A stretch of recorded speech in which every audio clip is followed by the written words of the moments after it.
Pushing to live. Says it's getting ready. There we go. I think we're good to go. All right, playing this in. Welcome to Earl and the Idiot, the show that gives you the answers you need to take your business to the next level. With Earl Flormata, one of Vancouver's most sought-after business and marketing consultants, author of Business Engine Optimization, consultant to over 60 successful businesses, an all-around evil marketing genius with a combined total of more than $70 million worth of sales to his credit. And some idiot. Okay, here we go. Is it flipped for you, or do you see that properly? No, I see the at sign and I see the Earl sign proper. Well, as proper as the backwards R is, but yes. Yeah, right. Remember when you used to do that for the show? Seems Yeah, I like so. remember that. We should make a proper thing and get the website up and all kinds of stuff. There's all Oh, kinds of things absolutely. we should do for our We're show. only like 30 episodes in, but that's fine. 30. We've been doing an episode every day for a year, or should be over Every 50 week by now. for a year, I guess. Yeah, Every week. it's 50 something. Yeah. Wow. Impressive back catalog.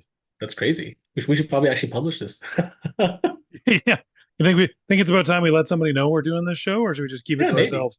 Maybe. Well, there you go. Actually, technically, I have a funny little update for you. We were going to make my bird internet famous. And so my Oh, yeah. kids have taken over this thing, and it's only been a week, and it's up to 200 followers and 25, no, 30,000 views already.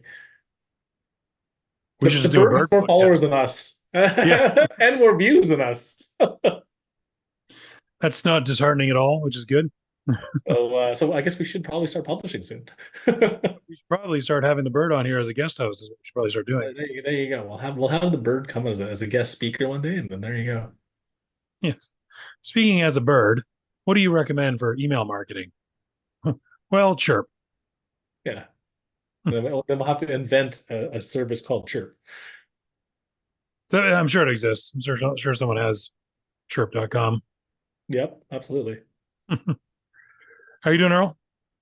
I am doing good. I mean, I'm pretty proud of my kids. With I can't believe the birds at 25, 30,000 views already. Like, holy cow. So It's yeah, we wild. should catch up to the bird. Yeah. I always find it funny. It's like, some of these people have, their Instagram famous animals. It's like, my God, if the animal is your source of income, how pampered are you going to make that animal? Like they're paying their way. How many animals pay their way like that? Well, that was actually the plan. This was born of a couple of things. Number one, the bird got sick one day, went to the Mm. vet. It was like $700. I'm like, oh man, that's like my whole budget for date day. So, like we ended up going to the bird hospital, $700 later. I'm like, okay, you know what, Lily, you got to start paying your own way. So, and that's this idea was born. And then the kids are like, we're turning, 15, 16, we're going to need cars soon. I'm like, I'm not buying you guys cars. Mm. I will invest in your business. And hey, make the bird internet famous. We'll turn that into a six-figure business. That'll pay for your cars. Go. And it's finally happened. That's amazing. Is Lily going to start endorsing like workout supplements or something? Sort of. There's a bird boxing thing. It's a little tiny, like it's a little plastic thing that the bird, and it's hilarious because every once in a while she just gets in the grumpy mood and beats the crap out of this thing. So we're Hmm. gonna get that video. We're gonna put like Are the you talking Rocky about theme. cockfighting? Are you doing cockfighting with this bird? Hmm. No, the Lily could not take a rooster or a crow. Very small. So Maybe go up against other cockatiels though. I don't know about that. We'll see. Oh, Lily's 21 years old, so yeah, I don't know. Jeez, Old for a cockatiel.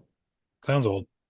And so sorry, so what so you got a endorsement deal with them, or you're a affiliate marketer, or what is it? No, just affiliate links. I think we can make six figures doing affiliate links. Funny enough, AI based like videos for kids, like just retell stories, but have Lily as the main character, as the bird, and then make coloring books and like make swag and like stuff plushies and stuff, and then just merchandise crap out of it. And ta-da, look, six-figure business for the children.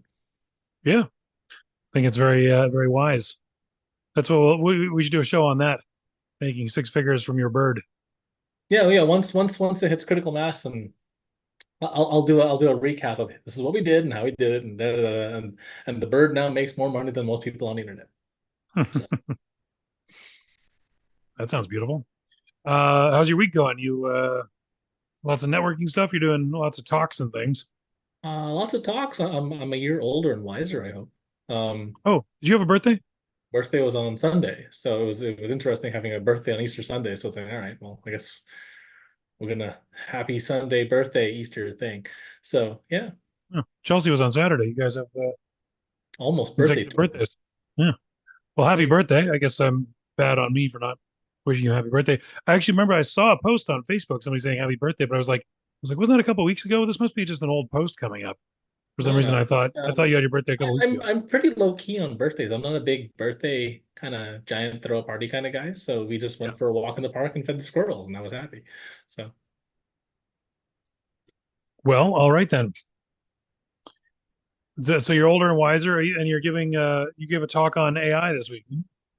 I did three actually. Oh, So yeah, it was a busy week for AI talks. how'd they go? All pretty good. They actually recorded them. They're sticking them all on the internet now. So it's the same talk three times, but yeah, it was the stuff I did for you yeah last session, like the super secret recording after the show. So yeah, Ah, it was that. nice. How to how to not only have AI do your work for you, but do the work of having AI do the work for you. Yes. So meta. Yeah, Inception. AIception. There you go. That's cool. Well, from the very high tech to the sort of most basic tech of the internet, so second only to just reading articles with hyperlinks on it. Next internet development was the email. How's my internet history? Am I spot on here? I think so. Yeah, yeah. Yeah. Um, I was reading somewhere that the very first ever sale made on the internet was weed. Doesn't Was surprise me. was Yeah. There's some official thing that was the first thing that was ever sold on the internet. I can't remember what it was. Oh, it was a I think it was a Sting CD.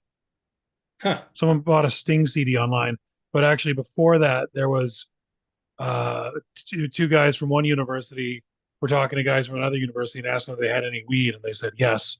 So they went and bought the weed from them. So it sort of it technically doesn't count because the purchase wasn't actually made online, but it was Right. arranged online. So Yeah, it was facilitated. Close enough. it just Close. feels more on brand for the internet to have been selling illegal drugs is the first thing rather than a Yeah, Sting it's CD. kind of like the Bitcoin pizza, right? Remember that? So yeah, Yeah, the guy that paid like 10, 20,000 Bitcoin for a pizza or something. something like that. Yeah.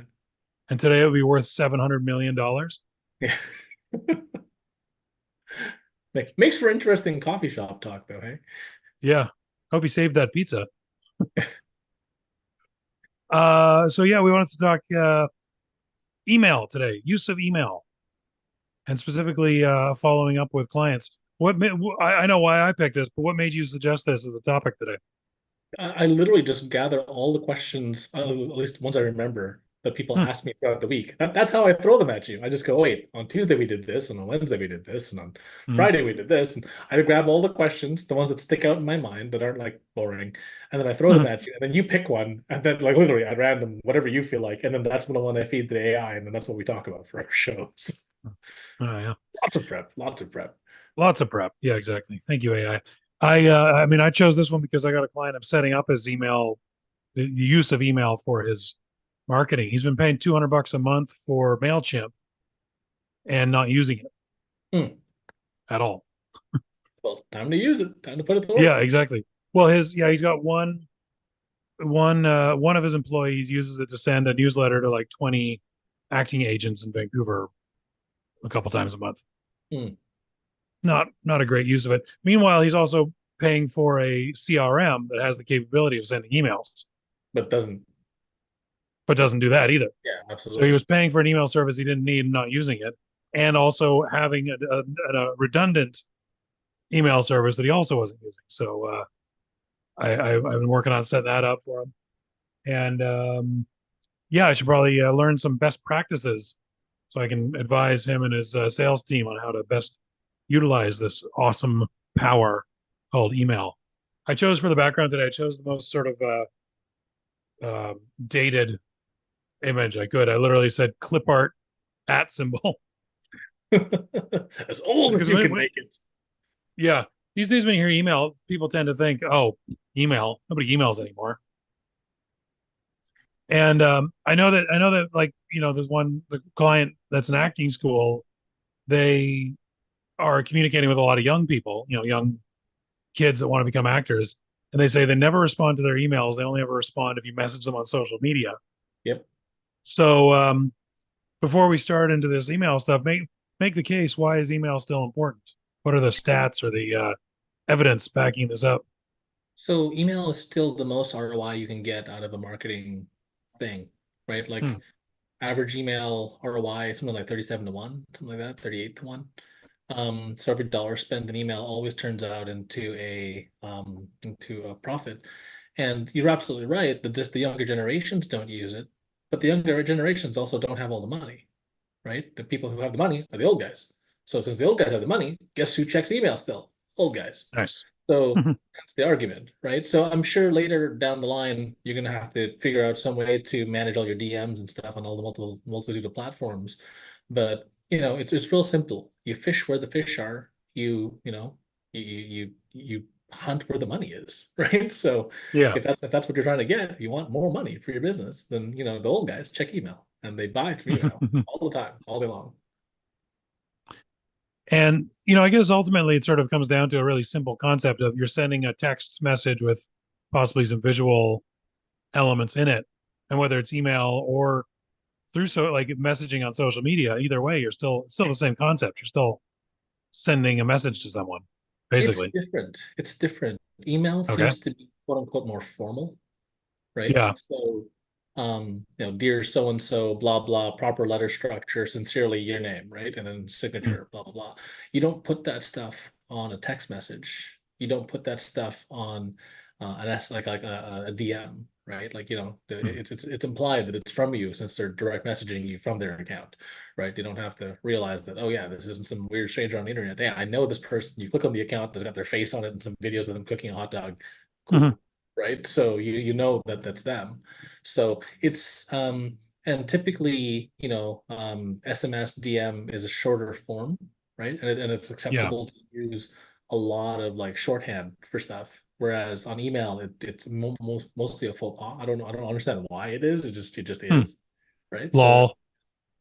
yeah, full sentences and Mm, everything mm. else on DM, everything is written kind of hand scrawled and made it, just make it go, right?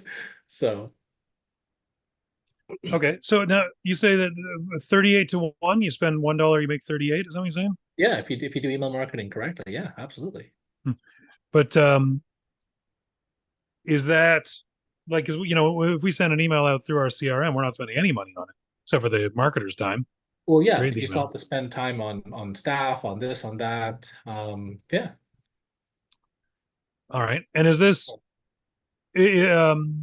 and I guess this ties into what we're talking about today because we're talking about some following, like the actual following up of the emails, not just sending them.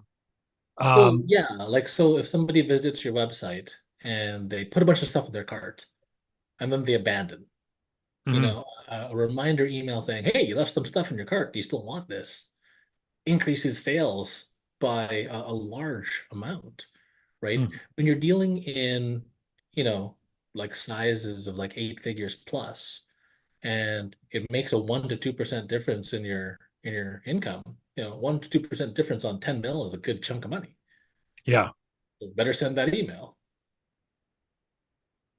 So I just Okay. Googled $36 to $40 for every $1 spent on email marketing ROI. Hmm. And is that like I know we run into with email spam legislation. So that's emails to people who have opted in or like bulk emails that are not people don't opt in for. That's called spam, right? Yeah, but like you don't that's not what email is for, right? Hmm. Email is for like follow-up emails on B2C. Email is for initial cold outreach as a one introductory type of email for B2B, right? There's Hmm. there's stuff around that you can do. You're not supposed to just, load everything up on a Chinese email server and spam the whole damn world. It doesn't work anymore. Or at least it doesn't work to the degree it used to work, right? Yeah, it used to work. That's why people still did it, Yeah. right?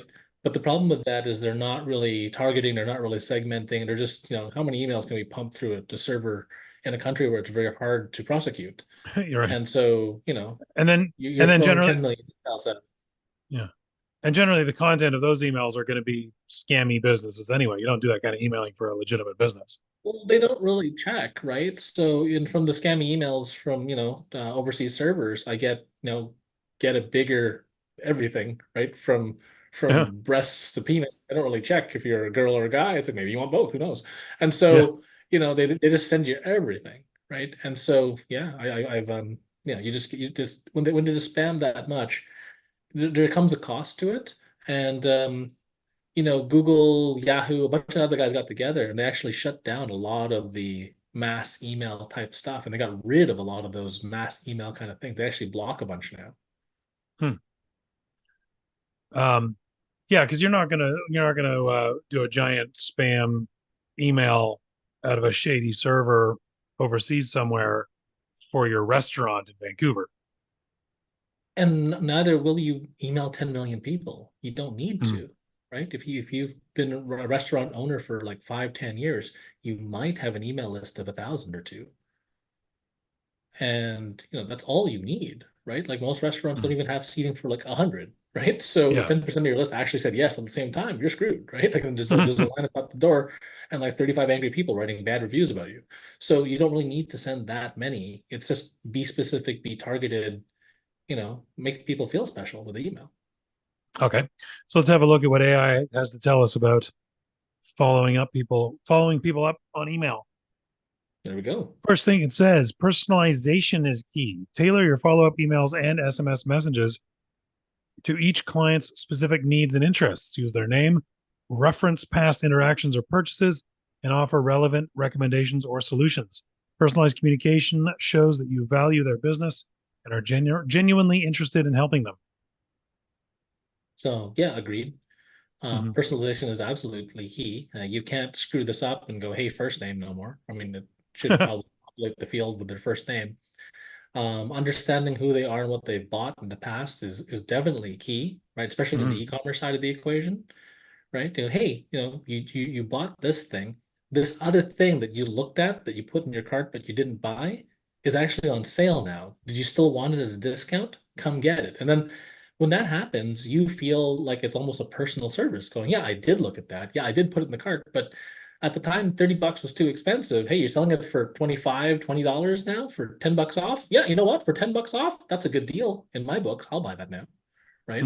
And so if you can do that personalization, the other personalization is the other day we were talking about birthdays. Remember when we had that talk about birthdays and all the free stuff you can get in your birthday, and we had this Yeah, giant yeah. list of birthday crap. So I don't do that because I just don't want to be running around on my birthday. I want to kind of just relax. My wife, though, she enjoys grabbing all those things. So, the personalization to her on her birthday for all those emails, she will go and hunt them all down, right? And you will get a lot of business from us just for emailing my wife on her birthday, right? So those things again depends on the person, right? Like I want to walk in the park and feed the squirrels. I took one free thing on my birthday. It was my Starbucks drink. That was it. Um, Everything else was like, no, no, I want to walk in the park. I want to go to the restaurant. I want to go home, take a nap. That was the plan, right? Just very relaxed. So again, it depends, like personalization wise, right? So if you get to know your clients and like give them, actual, key cut messages, it converts better. Who knew? So you'd sort of segment those out into here's people who've browsed the website but not bought anything, people who've bought something before, people who've bought this type of product. Like you can kind of endlessly slice it up, right? Yeah, absolutely. Because it's based on behavioral patterns, right? Mhm. So if they like to buy stuff, offer them more stuff at discounts, at bundles. So going back to our original talks about upsell, downsell, cross sell, it's all the same thing. It's just done via email. Right. People always freak out about their privacy online. And it's like, I don't care if marketers get a hold of my information to market to me. Mhm. That doesn't I bug me. want them to sell me relevant things. I want them Yeah, to I get sell, ads for the stuff I like. yeah, show me ads of stuff I enjoy, and I will enjoy watching said ads because I like those things. Yeah, and if you figure out that I respond to discounts, offer me a discount. Hmm. Absolutely. So I'm from the marketing side of the equation. I want the ads to be targeted to me. I don't want Mhm. some generic ad about pantyhose that I'm never going to buy, you know, because I'm not into that, right? It's So it's still a little creepy when stuff pops up just because you've been talking about it. But a little bit, hey, but I find it more of a convenience these days. It's like, oh yeah, yeah. I need one of these things, and then Staple has one on sale. And I'm like, hey, you want to buy one of these things Hmm. for cheap? I'm like, yes. So it makes my My life better. my favorite one was I was temporarily working out of an office that had a Keurig machine, Mm. and I don't recall ever saying anything about it, but you could hear the Keurig machine going off in the background. And I started getting ads for Keurig pods without ever searching or saying anything about it. I just heard that there was one around me, so it started suggesting Keurig pods for me. Oh, that was pretty good. There you go. But hey, who knows? Maybe I wanted a special Keurig pod, Agreed. Personalization, absolutely. gold level. Yes, yes, and All more right. yes. Yes, yes, and more. Yes. So this also ties into number two here, which is provide value in every interaction. Instead of bombarding clients with generic sales pitches, focus on providing valuable content that educates, entertains, or solves their problems. Share helpful tips, industry insights, or exclusive offers that resonate with their interests and pain points. By consistently delivering value, you'll build trust and keep your brand top of mind. I know this one's definitely true because there's various marketing, SEO type companies that I'm on the radar of, and when they put in a subject line on the email that's like, here's how to get your first 100 backlinks for your new site, I go, oh yeah, I do need to figure out how to do that, tell me more. Like, I'm Hmm. clicking, I'm signing up. Well, value in every interaction means that it's not about getting a sale every email either, Hmm. right? So there's a really good pattern that Frank Kern taught in a course he launched in I think 2010, something like that, 2009. And the pattern was content, content, pitch, content. Okay. So if you're giving content that helps people, understand the problem deeper, and then the next email is a little deeper into that same content, talking about the problem at a deeper level. Here's some other things that could fix it. Then the pitch is, hey, here's a thing that solves the problem in the first two emails we talked about. You might need this. And Hmm. then because every time you pitch, you hurt your relationship with your client because you cash in some of the relationship points every time you make a pitch. Then that last piece, that last solo content, content, pitch, content is kind of like a salve going, well, sorry, we pitched you last time, but here's the other stuff that we could talk about. Here's other stuff the customers have asked us. Is there anything in particular you need help with? Right. And then you just repeat the pattern ad nauseum, content, content, pitch, content. Hmm. And the thing is, you're serving your client base by giving them ideas that not aren't necessarily yours, even, right? They don't even have to be your solution. They could be, hey, here's a bunch of different ways that you can do X with Y. Cool. You know, here's a couple things that we thought that here's some case studies where we did it ourselves that we've tried these things. And at the end of the day, we were still frustrated with these things. So we built a thing that fixed our problems with all the other things. You want one? Ta-da, do a $1 trial offer. Let's give it a shot. And then the next content, prep the next salvo for the next shot. And that way you're not just straight pitching the entire time.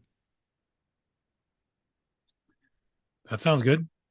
So, so yeah, provide value in every interaction. Yes. And also don't pitch every single damn time. Right. It's that's something I always tell my clients is if you're creating content, be useful, Yeah. be of value to the person. Making them laugh is a value, cheering them up is Yeah. Well, some it comedy, doesn't have whatever. to be pure education either. It could be edutainment, right? Where it's Yeah. education slash entertainment in one go. I'm seeing lots of ones now that kind of piss me off where they're like, watch how I solve this problem. And you're like, oh, cool. And they sort of do three-quarters of it and be like, and then subscribe to see the rest. And you're like, ah, get lost. You got to move the free line. You got to give away for free what other people, ask for money for. Then that value kicks in, and then people have that reciprocity kick, and then it actually increases your sales. So Don't cut it Yeah. off right before the good stuff. If you got 3 or 4 good tips, give away 2 or 3 of the good tips, and then you can hide some in the back for like when people are paying for you. But don't hide all of them because then no one will want to listen to you. Nice. All right. I feel it's gonna have some questions about what we shouldn't do, but we should probably wait till we get to the AI's tips. The AI void part, yeah, sure. Avoid. Okay. So the next thing we should do, and AI, this is something AI would say, of course, it says use automation wisely. Implement automation tools to streamline your follow-up process and ensure timely communication without overwhelming your clients. Set up automated emails and sequences and SMS reminders based on specific triggers such as previous purchases, website visits, or abandoned carts you just mentioned. However, balance automation with human touch points. Oh, have humans interact with humans. What a concept. To maintain a personalized connection and address any unique concerns or inquiries.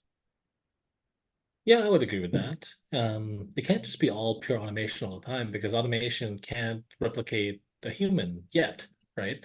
And Mm, so since it can't do that, in the CRM that you're using, you're tracking all the messages via email, via SMS, via whatever, right? Via direct message that are going back and forth between you and the client. It makes sense every now and again it's almost like a Tesla car, right? It's like, hey, something's coming. Hey, human, grab the mhm. wheel. Why? Because Yeah. we need so we don't die, right? Mhm. So this is human grab the wheel every now and again, but it does like 60, 70, 80% of the driving for you, but the 20% that you should be driving, don't give that up, right? Because Mhm. you're gonna know to say things, right? Maybe it's their dog's birthday, right?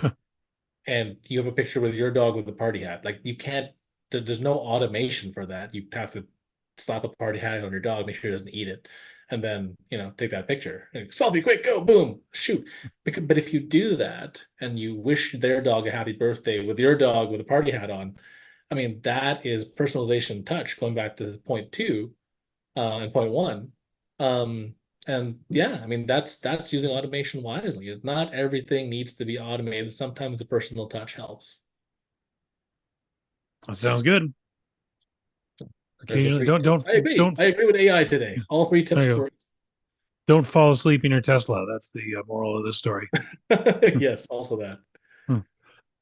So people have been claiming a bad thing about self-driving cars is that people will start arriving at their destinations dead in the car.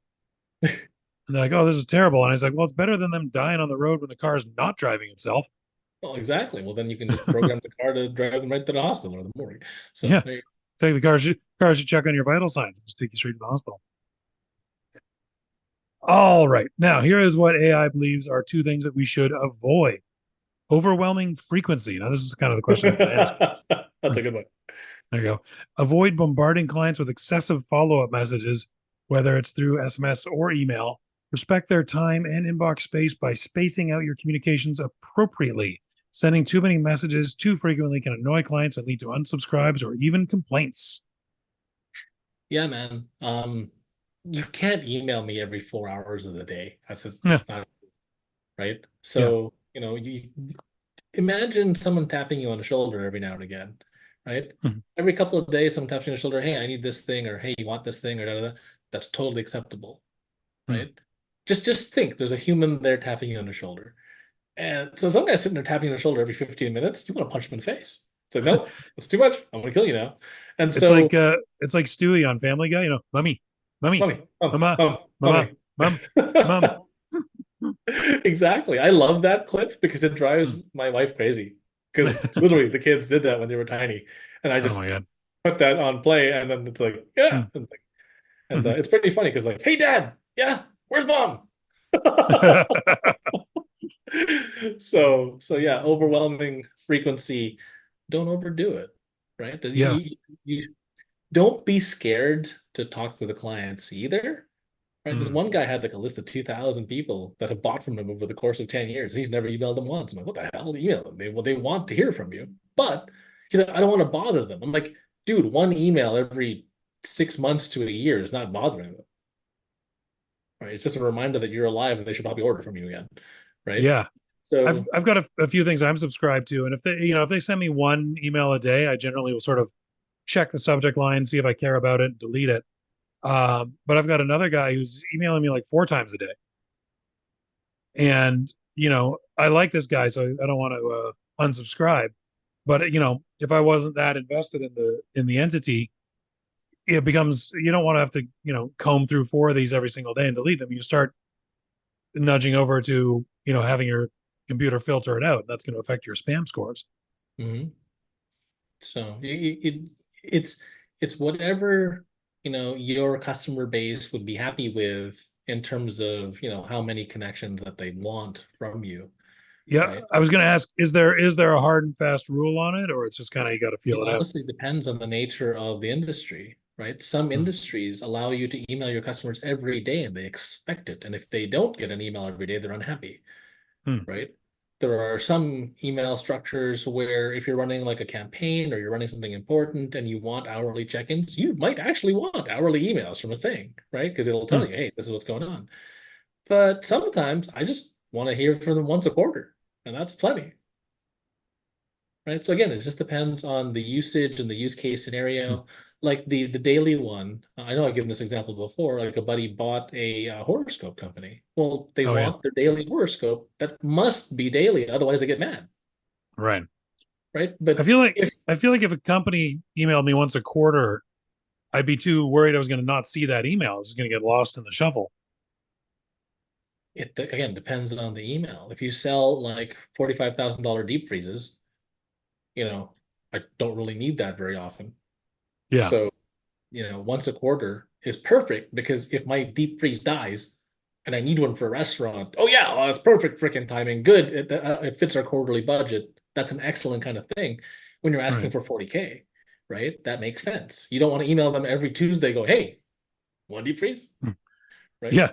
Or hey, here's some tips on how to freeze things in freezers. It's like I got it under control. Thanks. I don't need Yeah, that. exactly. Want to make ice? Here's the recipe. Great, thanks. It's just leave me alone. And so that's too much, right? But anything that's like a larger-ish purchase type thing, like once a quarter is plenty because usually that's what the time frame has to go into making a larger-ish purchase. So you're looking at 5, 6 figure purchase volumes. You don't need to harass these people. They know they need the thing, right? They just, have to beg their CFO for it. And maybe it's not in this plan for this quarter, but it might be in for next. So, again, it depends. All right, let's carry on here. Second thing to avoid, generic mass messaging. Kind of ties into personalization. Steer clear of sending generic one size fits all messages that lack relevance or personalization. Each client is unique, so tailor your follow up communications to their preferences, behaviors, and past interactions. Generic messaging can come across as impersonal and may be too easily ignored. What do you think about that? Um, yes and no. Hmm. So there is a time and place for generic mass messaging. Yeah, So if you have a newsletter and people are genuinely interested in your subject matter, then you're not going to write a customized newsletter to everybody, right? right. That doesn't make any sense. You write a newsletter because here is the state of whatever the thing is that your space. Here's the state of the real estate niche. Here's the state of the medical niche. Here's the state of the internet marketing niche, right? That is a general mass market message because you're delivering news and information on mass. That's totally cool. People like that, right? Mhm. Whereas, if that's just everything you do and you don't have any personalization, then it doesn't feel like you care about me, right? Yeah. If Yeah, the email, there's definitely some organizations where I'm happy to be anonymous to them. You know what I mean? Mhm. Where it's just like, here's our newsletter. It feels more of a comfortable position. Yeah, I don't want to be in a personal relationship with your company. I just want to hear what you have to say about stuff, you know? Right? And so sometimes generic. So the project that we're working, right? Hmm. That's generic mass messaging because it's event-based emails that pop out whenever there's events. Well, those are generic mass emails because I'm going to post all the events that happen on a Tuesday on the Tuesday slot.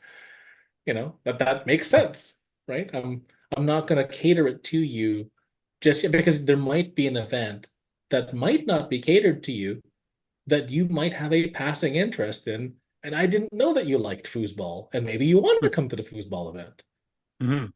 right? So it leads to discovery, right? So mass messaging leads to discovery. Don't write it out completely. So I agree, don't make it all the time, but there is a time and place for generic mass messaging. Okay. That's a half point for AI there. Yeah, half. Hmm. I would score it at a half point. All right. So what is the red hot tip? What is the red hot tip from AI today? Segment your audience for hyper targeted follow ups. Utilize data insights to segment your audience into smaller, more targeted groups based on demographics, behaviors, or purchase history. Feels a little repetitive. By segmenting your audience, you can craft highly relevant follow up messages that speak directly to their needs and interests, whether it's offering personalized product recommendations, exclusive discounts, or relevant content. Segmented follow up sequences can significantly improve engagement and conversion rates, ultimately driving growth for your small business. So this is a little different from just personalization, Okay. right? So segmenting audience for hyper target follow-up would be, like a personalization is, hi, your name, thanks for your last order, blah, blah, blah. A hyper, segmentation would be, based on your last couple of purchases, people who were really interested in this really like this thing. Why don't we give you a special coupon code that's only for you? If you share this with someone else, they'll steal your discount. There's Hmm. only one of these coupon codes. If you use this, it's gone, right? So, and it's special just for you. It expires in a week. Here's that thing that you were looking at, bundled with a bunch of other stuff that you were looking at. We've made you a custom bundle. Here's a custom discount code. Have at her. Well, that's a little different. So that gives you that hyper targeted follow-up that really makes me feel, oh, holy cow, they're actually paying attention, Mm-hmm. right? So yeah, you can go a little deeper down the rabbit hole with hyper target follow-ups, and that does work. Okay, so here's the dummy questions. So segmenting just refers to like you have an email list of 2,000 former customers or interactions on your website, and Hmm. you just filter that by here, people who've interacted within the last 30 days, people who put something in their cart and abandon it, people who purchase it once a week. Like that's you're just talking about chopping up the list into segments Hmm. based on data of how they behaved in relation to your product. Yeah, Is so that fairly accurate? segmentation is just, let's cut the list into men and women and sell to them like men and women. Mm-hmm. Great, which is that's segmentation. But hyper target follow-up would be, here's all the men who are over 55, and here's what they did, and here's something specific to your specific tighter demo. But the 30-year-olds buy different stuff, and the 20-year-olds don't even care about this thing. Mm-hmm. So getting real specific about hyper targeting, when you talk to somebody about these things. So if you talk to a youngling, right? So anyone under the You age say of youngling? 25, right? About aches and pains and sore joints, they're going to laugh at you because they're still invincible, right? Mm-hmm. You talk to anyone over the age of 37 about, you wake up on the wrong side of the bed, you sneeze funny, you throw your back out, you're like, shut up. It makes me feel old. Mm-hmm. That's a very specific hyper segmented piece. The follow-up emails to those things and the messaging for those things are going to be very specific, right? Because if you sent me crap about, your back being thrown out when I was less than 25 years of age, auto delete, auto ignore, don't care. I feel like $1 million. I slept for 2.5 hours on a broken couch. I jump up looking Yeah. full of energy and I'm great. Now, I roll over funny, I sleep funny. I'm like, oh, there goes my shoulder, right? So, so yeah, it's got to be hyper targeted. So, be more specific. I have a buddy who's actually my personal trainer. He only trains men, only trains executives, only trains people over the age of 40. Hmm. His messaging is incredible. It literally reaches out from the internet and slaps me like upside the head like with a fish. And I pay attention to his crap because it's specifically crafted to my segment of the demographic, right? So yeah, it definitely makes a huge difference for hyper targeting. All right, red hot tip. So, what about your tip, Earl? We All ready right, for well, I this? guess it's time A for little that. early. It's a little Here early we in the day, but Oh yeah, here we go. hack of the week. Hack of the week. So a newsletter is a fantastic way to follow up with people. So it promotes, your business while allowing you to have that message to showcase your knowledge. And the killer piece is working on the newsletter with others to co-promote. So Oh, I'm doing this right now. You put a group together with people in a relevant market space. So I'm working on two cohorts right now. One of them is in the real estate space. So a realtor, a mortgage broker, a home inspector, a plumber, an electrician, they're all kind of getting together, architect. They want to get together and build this newsletter. That's cool. Well, let's say that everybody has 1,000 normal reach. Well, if they all have 1,000 reach and there's 10 of them, they now have 10,000 reach, right? For not all the money by themselves all alone.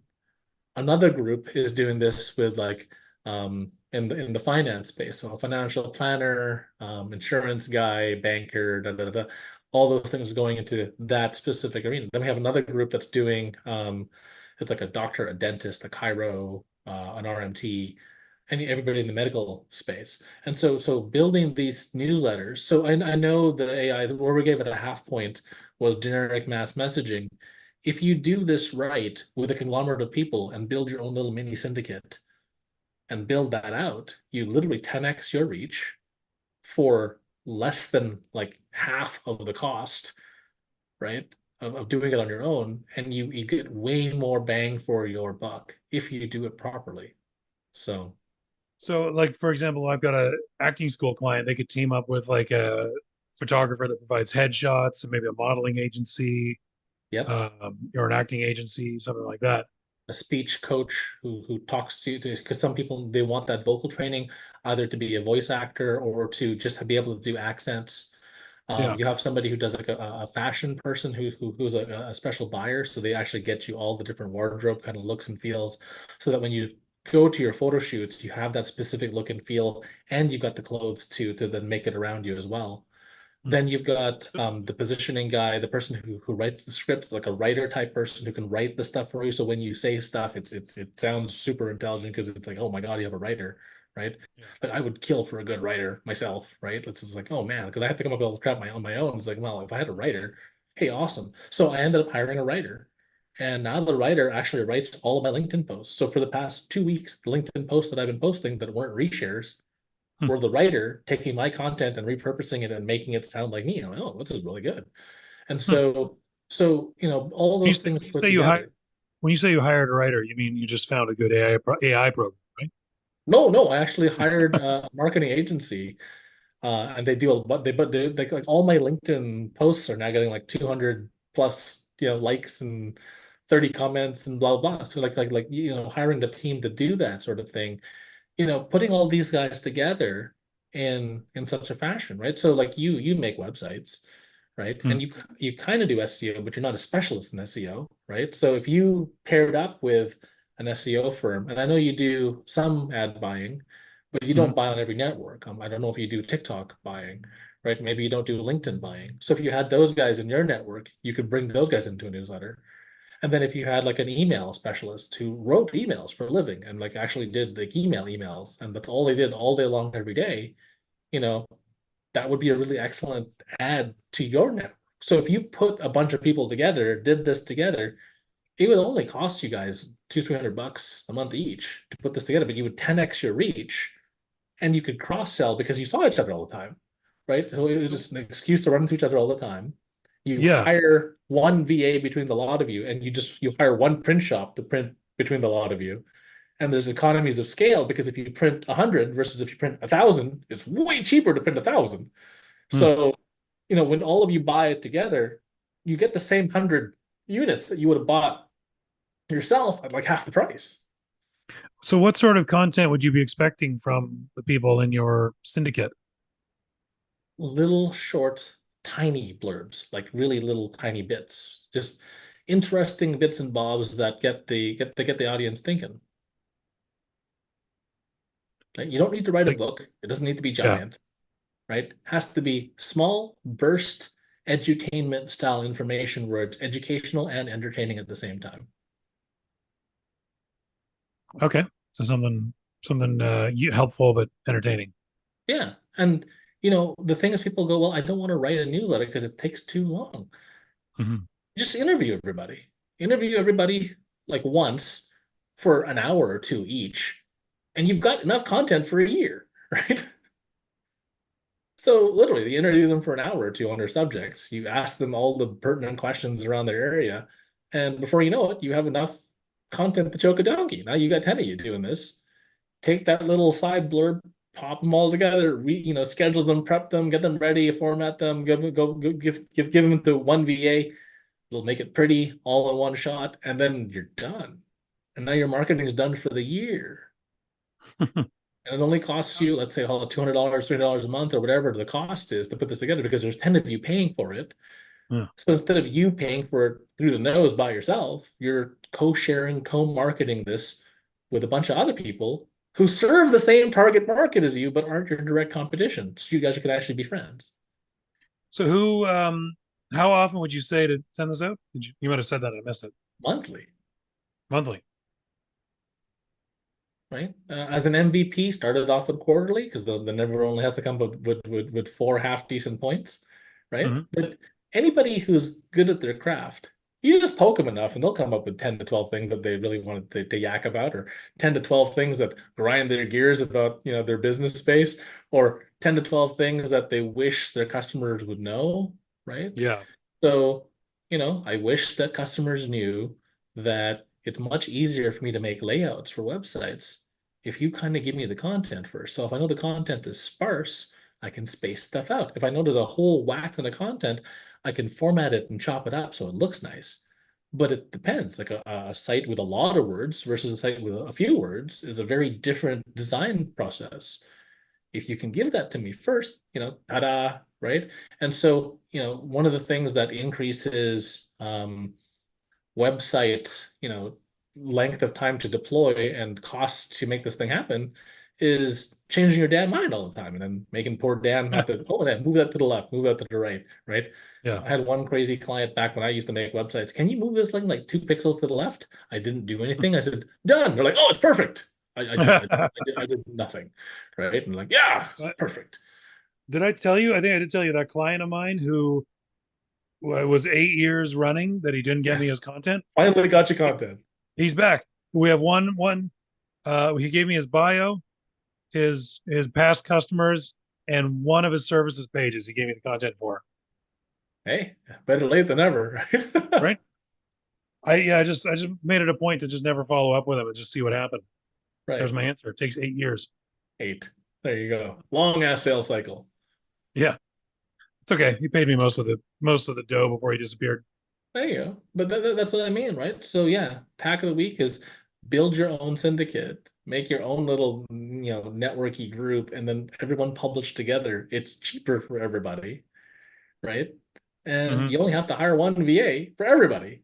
So instead of hiring like a VA for $700 a month for full time, everyone's only chipping in like $200, $300. It includes the VA, it includes the mail system, and it includes paid traffic to grow the newsletter for everybody, and it includes the print of the damn newsletter. Because if there's 10 of you paying $300, that's $3,000. That's a good chunk of money for everybody to be working with, versus yourself doing the exact same thing costing you $1,000 solo. That's if you're making a print version. I would recommend the print version because it sits there on their desk, and if they're not ready to buy, they look at it again 3 weeks later and go, "Oh yeah, I need that thing," right? Because once the email is closed, it's gone. But the printed thing that's sitting on your desk, right? If you haven't thrown it away yet, it's going to sit there and remind you, going, "Oh right, I really need that thing." Fair enough. And that's it. That's a wrap. There we go. That's an episode. It's in the bag. It ended up being the proper length of time. I felt like we were running a little ahead, but your hack of the week was so detailed it ate up the rest of the time. It was perfect. There you go. It's a good hack. So yeah, exactly. Okay, cool. Well, thank you, Earl. As always, very informative. Thank you, AI, for doing all the heavy lifting for us. And thank you, everyone, for tuning in. For being an awesome co-host. Oh, stop it. All right. Okay, everybody, hope to see you next week on Earl and the Idiot. You bet. Take care, everybody. I'll play us out. Play us out. Oh, my game. Thanks for listening to Earl and the Idiot. We hope you learned something you can take action on this week. For more information or to contact the show, visit earlandtheidiot.com. And until next time, remember what Shakespeare said. The fool doth think he is wise, but the wise man knows himself to be a fool. Bye.